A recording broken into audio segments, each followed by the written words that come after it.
Hey there folks, today I'm going to be showing you how to fix your sagging rear wiper arm on any SUV. So first thing you need to do is just take off your plastic cover that may be covering up any bolts.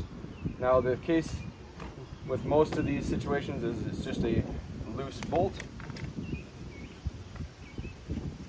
So you expose your bolt here, and all you're going to do is you're going to lift up and reposition it. You just got to remember which side the wiper faces on, and you're just going to lift it up, and all you have to do is just tighten this bolt up here.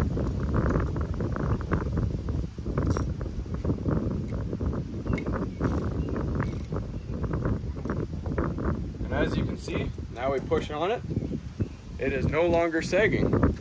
And then you just take your cover and you put it back on.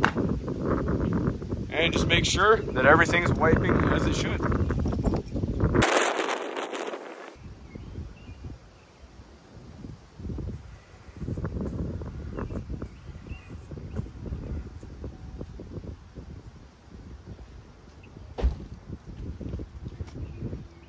So that's all there is to this one, folks. Hopefully you found this helpful, and as always, please don't forget to like and subscribe.